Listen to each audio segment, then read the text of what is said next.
Hey guys, it's Bookish Vegan here, or Natalia, and today, in honour of Valentine's Day, because it is February, and you know, the month of love and romance, none for me, maybe if it's fiction, so this is why I'm finally doing my first book recommendation for new adult romances. So if you don't follow my wrap-ups, where I talk about all the books I read in a certain month, you probably don't know, but I've started since last year reading more new adult romances because I feel like I can relate to the characters more because they are closer to my age than YA contemporary books. I still love reading those, but I just prefer new adult steamy romance books, so I thought I would share some of my favourites that I've read. So they're not all set in college, some of them are, but they are still classed as new adult because they follow new adult age characters. So yeah, let's just get on into some new adult book recommendations. So the first one is Wallbanger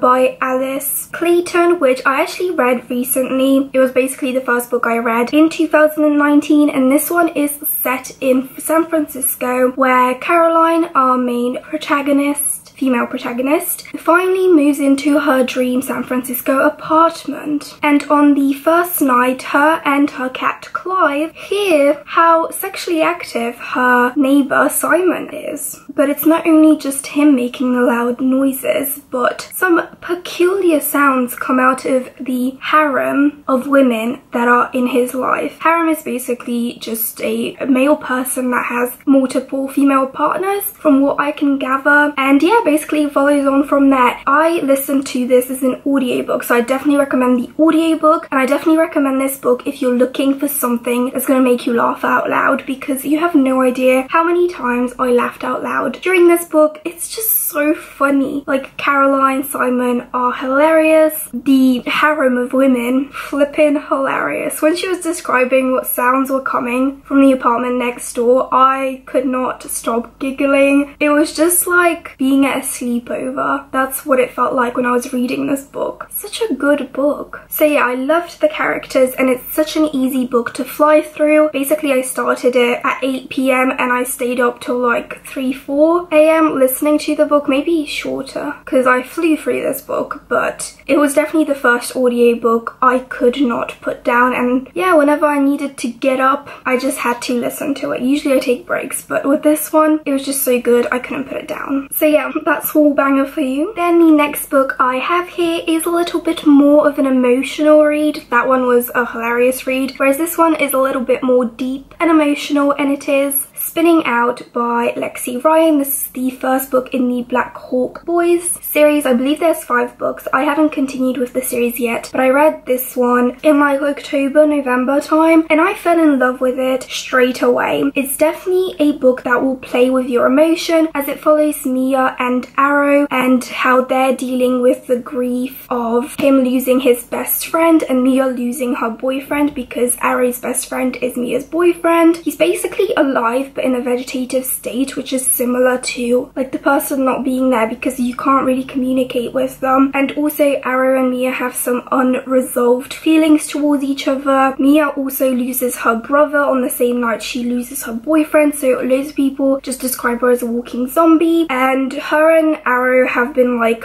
avoiding each other, but Mia ends up getting a job as a babysitter for his younger sibling, and she kind of like is a at-home babysitter, so she moves in, and it's just them dealing with their emotions. This book is so full of twists and turns. You will really enjoy it if you're into very deep romance books with some very much hidden depth to them. Such a great book. I cried so many times, so emotional, and also I feel like this is the perfect romance book for those that enjoy morally grey characters, because I feel like you always found a fault with one of the characters. For instance, with how Arrow deals with losing his best friend, and like Mia, she sometimes has some dilemmas goes through. It just, I really like that aspect of it, that they were morally grey and I couldn't really decide who was the evil character and who was the good character, because it was more realistic, and I loved that. And it had one of the most mind-blowing endings ever.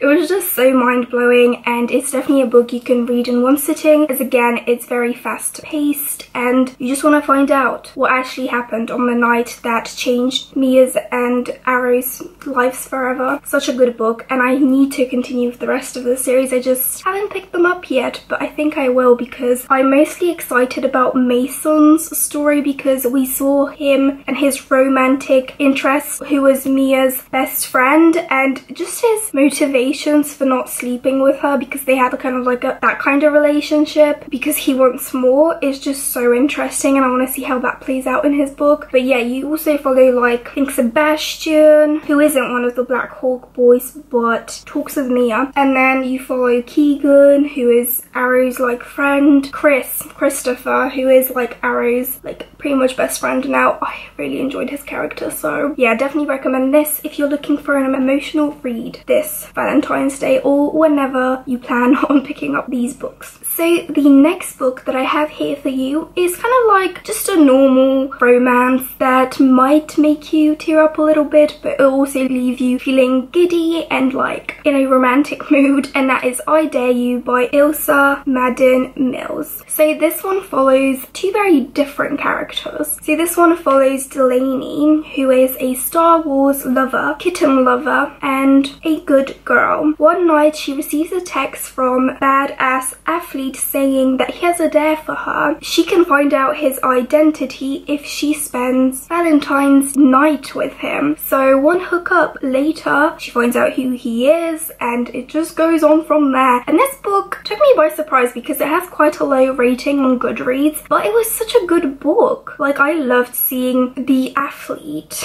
who is amazing. In this one, it's Maverick, who is a bad boy and the most talented football player in the country. Like, just going for the nerdy girl. These characters like met at a party. Well, I think they met before, but they have their first interaction at a party, like a bonfire party, and Maverick just goes to Delaney. It is said, a legend, that whoever you kiss at a bonfire party, that kiss will be unforgettable and you won't be able to forget. And I don't think it was on Delaney's part that she couldn't forget. Like, she could, but I think it was mostly Maverick. That affected him a lot. So I really liked that aspect. So yeah, Delaney and Maverick are great characters. You will have so much fun reading about their love story, and I definitely recommend it if you're looking for a proper college romance, because it's definitely set in college. So the next book is probably like one of my favorites because I recently reread it and I just remember how much I loved it. It's so good, and it is Dearest Clementine by Lex Martin. So this is the first book in the Dearest series. There's 3 books. The second one is called Finding Dandelion, and the third one is Kissing Madeline, and you can listen to these as audiobooks on Scribd. So if you have a Scribd account, definitely check these books out, because I reread this as an audiobook and it was just so great. Still so unputdownable, and I basically read or listened to it all in one day, just like the first time I read it. So in this one we follow Clementine Avery, also known as Clem, and she's kind of known as a closed off bitch, but that makes her feel safe because she went through terrible heartbreak where her boyfriend, high school sweetheart, cheated on her with her best friend. So she kind of has a hard time with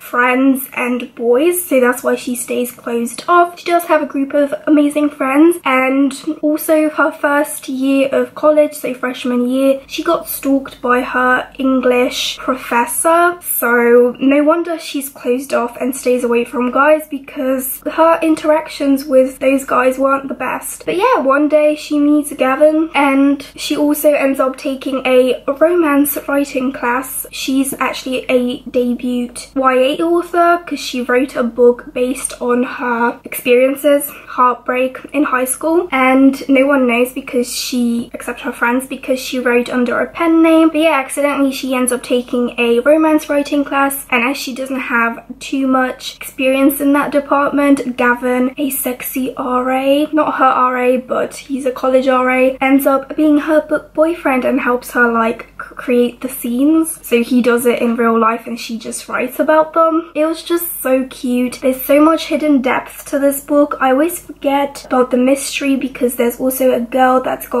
is gone basically off campus, and Gavin is a journalist first kind of major where she's like a writer. I loved reading about that. It was just so cute. Gavin, oh my god, Gavin is like the perfect book boyfriend if you're looking for a good guy. I just loved it. And Clem is so relatable. I related to us in so many different ways. It's just amazing, and I think I'm gonna listen to the rest of the series soon because it just makes me feel giddy and like, oh, like I want to just fall into this book and live there, because you know when you escape your life because in books it's better, that's what it is like for me with these books. So good. I love all the characters and I'm sure you will too. So yeah, as I said, I basically, when I read it twice, I found it unputdownable. You can easily read it in one sitting. It's a short book, but it has a big punch to it. Like, it just makes you feel great, and I just love following Clementine. In the second book, not only do you follow Danny, but you also follow Jax, who is Clementine's twin brother. So I love Jax as well, and Danny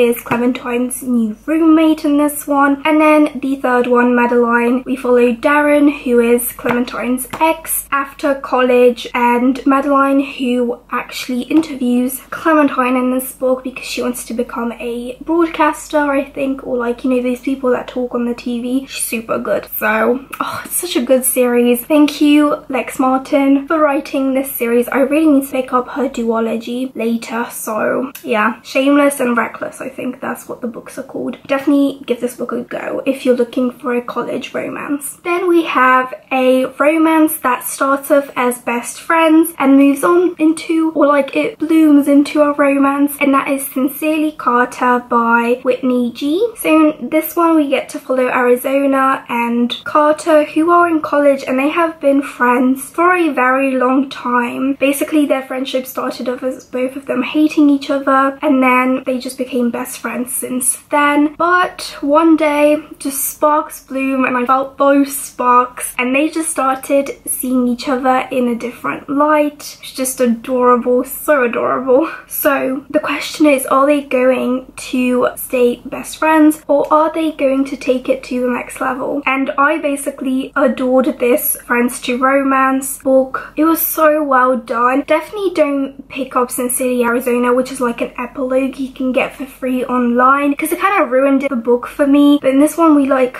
it was just so good. I just love their friendship and how they got together. It was just so good. And yeah, I loved the friendship they had before sexual tension came into the picture. You could just see there was like no romantic interest between the two until that one day just everything clicks. And I just love reading about friendships, especially between boys and girls, because we don't get them enough. Usually they just end up falling in love, like in this instance. But I just loved the start of this book a lot, and the ending as well. Then the next book is by one of my all-time favorite authors. I've literally loved every book I've read by her, and this one is a college romance that's a standalone, so you don't have to like continue with companionship novels or continue with the rest of the series, and it is The Hardest Fall by Ella Macy. So, oh my god, look at this cover, guys. It's just so pretty. I've already talked about this book, I feel like, in my top books of 2018, as it was just that good. I also talked about Dearest Clementine as well, I remember. But this one, we basically follow Dylan, Reed,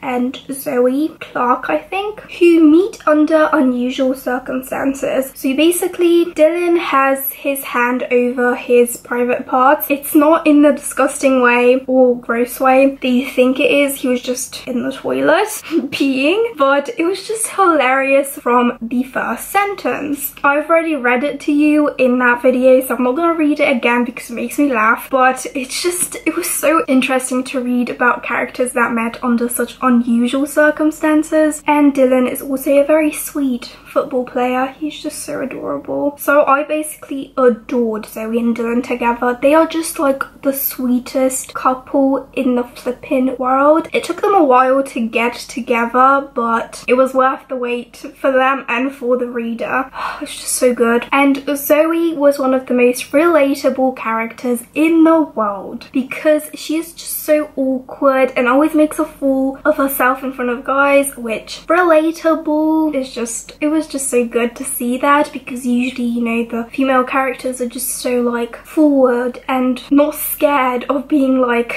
shut down. So that was really nice to read about. So yeah, it's a great college romance with American football and the NFL, and I really feel like I need to reread it because I absolutely adored the characters and I kind of miss them, so I want to see my best friends again. Gosh, that just sounds so cheesy to say, but it's so true. Like, can I meet a Zoe and Dylan in real life and just tag on and be the third wheel of their romance story? Because I would not mind that at all. And even if you're not interested in a college romance, I definitely recommend picking up Something by Ella Macy. I definitely recommend her To Love Jason Thorne book and To Hate Adam Connor. Those are kind of companion novels because it follows the two best friends, and it's not in college, it's after college. Well, kind of, but this one is so good. And she has Marriage for One coming out soon, which is just amazing. I just need to read it. So I don't know if it's amazing, but I can probably guess it's amazing. So yeah, definitely pick up an Ella Macy book if you're in the mood for a good romance book with great characters, because they're all great. Okay, so the last book that I have in this book recommendations for people that are looking for a great new adult romance is The Deal by Elle Kennedy. Are you surprised that this book is on here? Because I don't think you are, because this one also made it onto my favorites of 2018, I think. Did I forget to mention it? I can't remember. I know it was one of the books in the off-campus series that I mentioned, I think. I think it was a mistake, but The Deal is a great book to start off the off-campus series with because it's the first book. And in this one we get to follow Hannah and Garrett, who strike a deal, as you can tell from the title, where Garrett is gonna help Hannah like fit into the higher crowd